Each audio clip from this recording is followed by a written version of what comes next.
All right. What is up? And welcome back to How to Invest in Commercial Real Estate. No guests today, just us. Yeah, just us giving you the year in review. Yeah. What were you going to say about boring? Speak for yourself, Brian. I was going to say just boring old us. No, just you. No exciting guests today. We're hoping Brian actually adds some interesting information today. Hoping. Yeah, it's 60 degrees out. Oh, my. Not even 60 degrees out.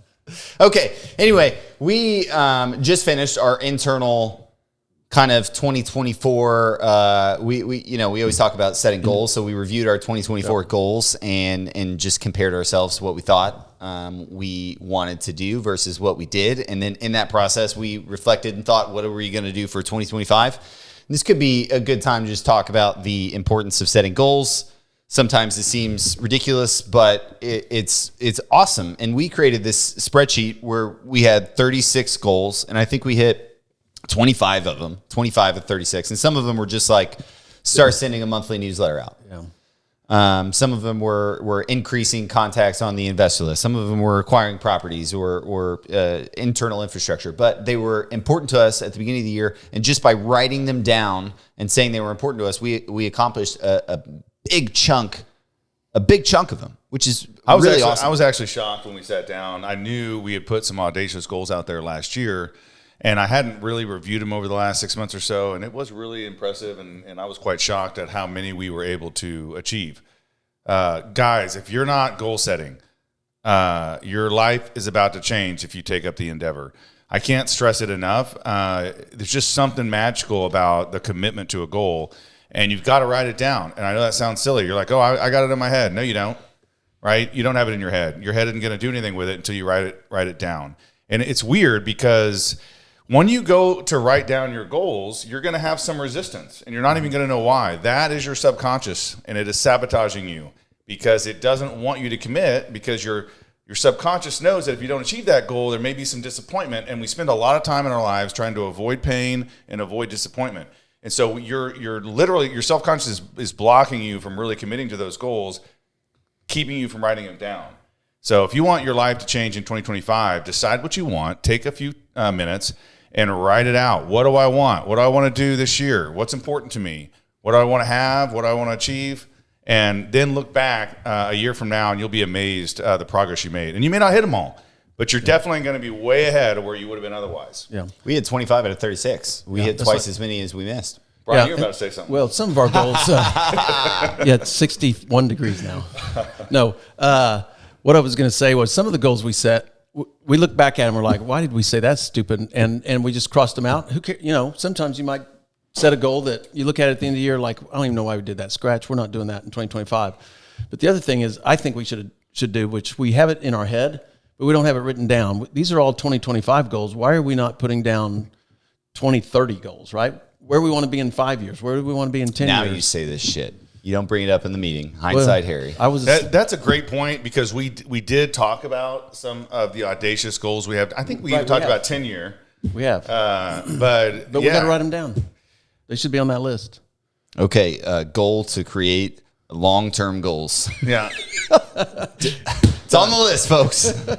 And I would say if you're willing to challenge yourself on a 10-year, 20-year, 30-year goal, that 30-year goal, it's almost nothing is impossible. 30 years, you literally can accomplish almost anything that you can conceive and believe you can do. So, that's kind of a long timeline for me. But yeah, I mean, Brian, his goal is to be alive in 30 years, really. Write that down. Can I be here? The CEO of Abercrombie in Kent, he's a billionaire, and he asked what was attributable, what's the one biggest thing that you would attribute to becoming a billionaire and your success? And he said, dedicating your time and energy and the long-term effect. He ran that company for 61 years. The long-term compounding effect on focusing on one thing is huge, right? So just like you said, being purposeful about having long-term goals, focusing on that, like, why are we doing that? Why are we doing the yearly goals? What's the long-term goal? Yeah, make decisions every day towards that 10-year goal or 20-year goal. Yeah. Over time. Yeah, just having an idea of what you want, then what it does is it maps out your weekly, monthly, and yearly goals in order to get to that 10-year goal. But if you don't set that 10-year goal, then you're going to meander through these years because you're not going to know where you're going or where you want to be. But once you set a certain goal, I don't know for people what it's going to be. Well, then, hey, how much time do I need to spend a week, a month doing something? Can I afford to do this? Do I need to take this job? Like it will decide, and what then you'll start to make decisions in light of where you want to go, and you're like, no, I can't spend time on this. It's not going to get me to where I want to go, or it's not going to get me there fast enough. Like, hey, I want to own 10,000 units. Okay, are you going to buy single family homes? No, yeah, right. You can't get there. And so then automatically forces you to think of a different plan to get to the goal that you want to be in 10 years. You can't buy houses if you want to have 10,000 units. And that's the kind of point that I think we're trying to make. Yeah, good point. Okay, so how do we do in 2024? Brian? Horrible. We did good. Let's see. So we invested and employed $19 million last year, which we calculated to be $75,000 per working day. Yes, that was a failure, epic failure. We were supposed to deploy 25 million. Oh man, we only got 19. Well, we only got 19 million. Shame on you guys. Yeah, I thought the phone's harder. Yeah, okay. I thought 19 was. I did too. It was an amazing goal. I don't know what we deployed the year before. We probably should have had that number, but it's a huge increase over that. Yeah. And once again, just setting that goal. I mean, we almost got there. We had a couple of deals delay here towards the end of the year. Had a deal in Chicago, had a deal in Michigan that we're not going to be able to close. That would have gotten us even that much closer. If we would have done the Oklahoma and if we would have closed out the year like we thought we should, we would have been within a few percent of the goal. Yeah, for sure. Yeah. So we deployed $19 million of equity into deals in 2024. Awesome. Yeah, and I think that's a learning point. Don't set a goal that you know you're going to achieve. It should be uncomfortable and out of reach when you set it. I agree. I like that we set 2025 because you're going to grow throughout the process, and you're going to be able to reach further. You're going to be able to compound a little bit. So the idea that like if you can just get it right, then that's not a goal. That's an action item. Yeah, that's right. That's a to-do list. Exactly. All right. We exited 6 projects on the year. What were they? I think we may have only exited 5. Yeah. So the goal was exit 6, and we ended up. Oh, I have 5. Yeah. Okay. So we exited the New Jersey Kiddie Academy. Mm-hmm. We bought that, held on to it. I think year and a half, 24 months maybe. That was coupled with another investment in Houston, actually. But anyway, we sold that Kiddie Academy, got out of that. Investors got their money back. We did the Henderson gas stations. Those are in contract and should close by the end of this year. 4 gas stations that we acquired actually just a few months ago. We have a gas station in Dawson. We have the Dawson Petromax that is in contract, scheduled to sell before the end of the year. We have the Perfect Auto deal in Vegas. That is in contract, scheduled to close by the end of the year, and then we exited the Callaway nursery deal. Yeah, the Callaway that was a home run. What was the IRR on that? Wasn't that the one that was? Yeah, I think it was like it was really good. 60 to 80. Even then, exiting deals. That was one thing I said when we were going over our 2025 goals. Is I don't know why we're making it a goal to exit deals. Yeah, great point. I agree. The developments we want to exit them. But I'm never making a decision to exit a deal because I set a goal to exit it. I'm making a fiduciary decision to exit a deal when it makes the most financial sense for us and our partners.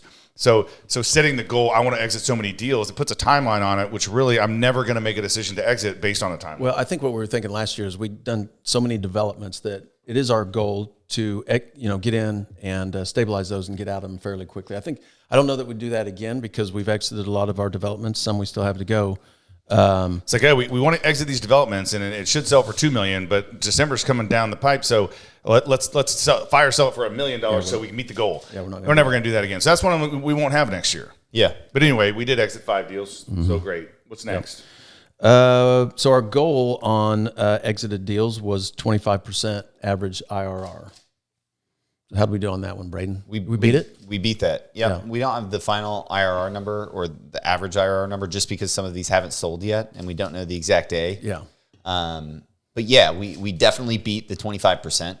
Just on what we have closed, and the ones that are in contract will be over 25% IRR. So overall, and they're all closing before December 31st. All closing before the end of this year. Yep. Yes, sir. So I would say of the 5 deals we exited, one was less than we projected, and the other 4 were more than we projected. Correct. Yep. So 80% higher IRR exit value than we projected. Yeah. All right. Another goal was the investor list. And what was our goal? Was it to increase by 25%? Let me see that here. down? I think we wanted to increase it by 25%, and we actually doubled it, didn't we? Or, Yeah, I think. Yeah, we did. We wanted to increase it by 25%, and we ended up going from. Yeah, we ended up going almost double. Yeah, not quite, maybe. Yeah, and this year I think we set a goal to double it again. Double it again. Yeah. Which again, we missed it last year, but it's an aggressive goal for us. And the action items are talk to people about real estate, talk to people about what we do, get people to sign up through podcast listening and referrals and just generally performing well. So people are giving referrals unsolicited. Make a better podcast could help with that. But, slacker. Come on. So yeah, Brian will that's talk good. more. Yeah, our investor list is getting really big, and that's what helps us. Like in 2024, we deployed an average of $75,000 per business day, $19 million in 1 year, and I believe our goal for 2025 is to deploy $30 million of investor equity. Is it 30? Yeah, $30 million investor equity to deployed, right? Which is a ton. That's a lot. That's like raising $100,000 a day. Yeah, that's Almost. right. Almost. Yeah, that means we almost have to double it. But yeah, 30 million deployed. What about acquisitions? And we want our goal is 75 million in acquisitions for 2025. Okay, I like that. Yep. What was it? Let's talk about the acquisitions that we did in 2024. Braden, I think do you have that, or Brian, do you have it? Yep, I have it. So we have the 5 Petromax gas stations. Like it? Yep. The first one we acquired in July. I think the most recent one was beginning of November, maybe end of October. We have Martindale Shopping Center in Amarillo. That one's stabilized out, paid its first distribution on track to pay the second full one. It's already outperforming expectations just on what we've been able to do so far. We have the Little York Shopping Center in Houston. Massive deal for us. I think that was the biggest trade to date in the company. That's $14 million trade. Biggest equity check we've gotten in the company. Got a strong 7-figure check on that. Really impressive. I think that closed, September? about then. Yeah, maybe end of August. And then the fluorescent deal, another really big trade. That was 10, 11 million. Yep, almost 11. We bought that from a massive REIT. I think that was a really good buy for us. We've already been able to successfully split off the out parcel. We've already drummed up a decent amount of interest off market on selling that. I think we're gonna get a really good price on the out parcel sale. The American Freight bankruptcy, I think could turn out to be a big positive for us, just in working with the operator, getting him to rebrand, the possibility of maybe allowing him to just close that store if we get another tenant to backfill it. He's at a super low rental rate, so we've got some flexibility there. And then the Grand Rapids deal was supposed to close, so not that one. So 5 gas stations: Amarillo, Houston, Florissant. Yeah, and we actually purchased Callaway this year, but we exited as well. Yep. Another deal. I guess we can't really include the Salad and Go in Owasso as a closed deal since it's part of another strip shopping center. Yeah, it's partial sale. Partial sale. Yeah. What did we started 4 or 5 developments this year too. So Yes. 4. 4 developments, 4 gas stations, 3 shopping centers. It was a good deal. I think in total 13 kind of deals, almost a little more than one a month. Yeah, we idea while we're sitting here, we need to go through and do an episode on all the shit that didn't work this year. I could come up with a ton of like lost earnest money here. Yeah. Tens of thousands of dollars in environmental studies that we probably didn't need. That deal died. Traffic study. Oh yeah, deal died. Yeah. Thousands of dollars. Pursuit costs. People they ask us, why are you guys taking this acquisition fee? What's going on here? We only get to charge that acquisition fee on the deals that we actually close. But we're spending money chasing after good deals for you guys all the time. And if it's $10,000 or $50,000, we just have to write that off. But that's what the acquisition pursuit cost covers. Some of those pursuit costs that we don't get. Just trying to keep it going. Yeah, so we have here that we wanted to acquire value of shopping centers at over $36 million. This is going to be we hit that goal. If you push Grand Rapids to next year, we hit that goal almost exactly. We were trying to buy something off of auction this year. We monitored that close, probably not as close as we should. We're kicking ourselves a little bit. Also very aggressive terms on that. So we were probably just being a little safer, maybe. For me to buy those auction deals, it's got to be a really good deal just because you're so tight. Yeah, it has to be not only a really good deal, but it has to be the right size because, if it's too big a deal and we don't have the equity locked up, but you're non-refundable day one on the auction, it makes it really, really hard. So we have to find a really good deal that's also small enough that we can take it down ourselves if need be somehow in the event that we don't raise the equity. You only have 30 days start to finish. Another interesting note, we had a goal to use 3 repeat lenders. We did, which was pretty cool. What it also tells me is, out of the 8 deals we did last year, we did 3 with the same lender. So 5 new ones. Yeah. So constantly looking for new lenders. Those lending relationships are absolutely crucial, just as important, if not more important than your equity relationships, your ability to get good debt on deals. Those 5, we're going to probably do deals with them again. So for sure. Yeah. For us, it's rare, very, very rare that I go into a banking relationship, close a loan and never want to do a deal with them again. You end up just doing several deals and then you max them out or they get less interested. That bucket of real estate fills up. So some of these goals were key hires. We met those. Redo the company website. We did that. Yeah, I don't know. What else do you have? Well, didn't we set a goal in 2025 for 8 shopping centers?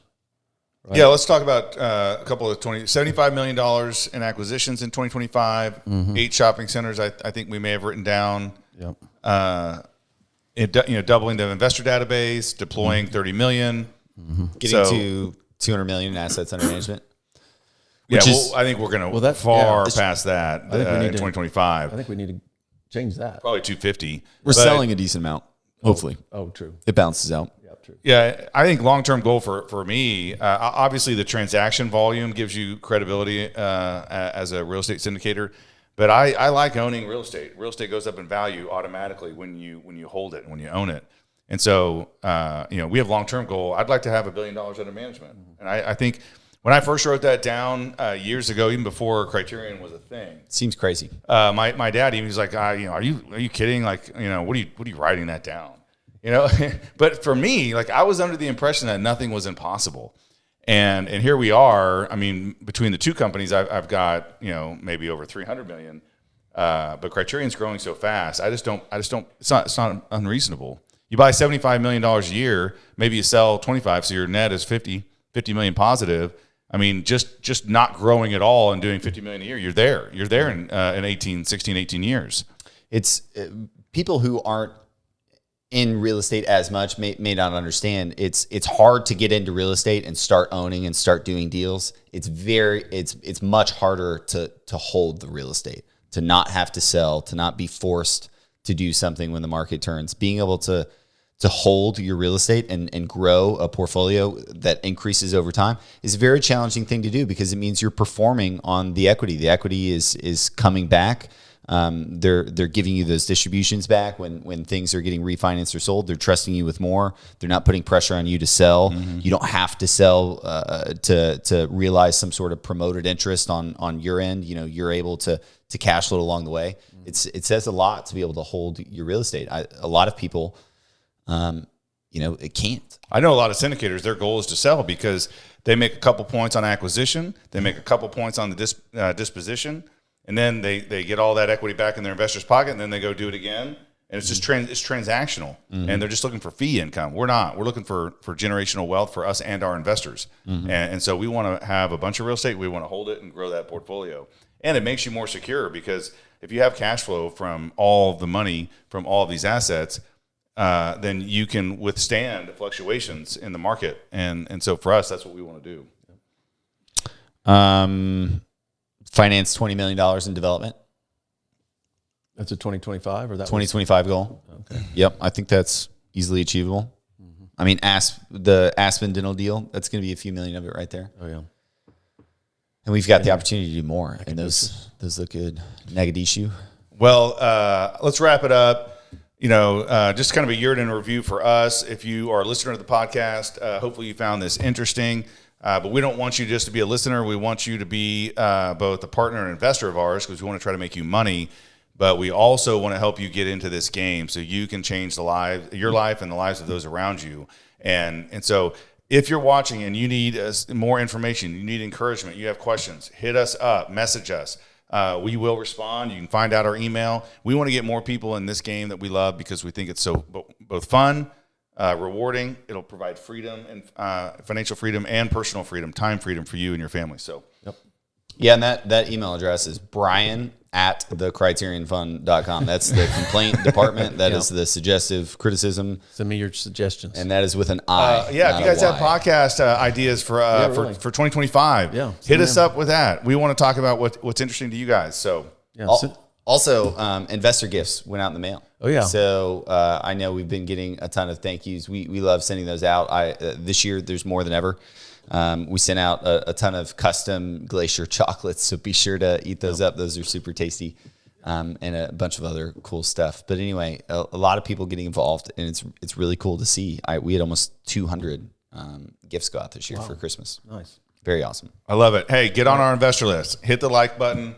Subscribe to the podcast. Help us make it better. And if we don't see you before the end of the year, hope you guys have a wonderful Christmas holiday with your family, and we'll look forward to hitting you back up in the new year. Absolutely. Thanks, guys. Thanks.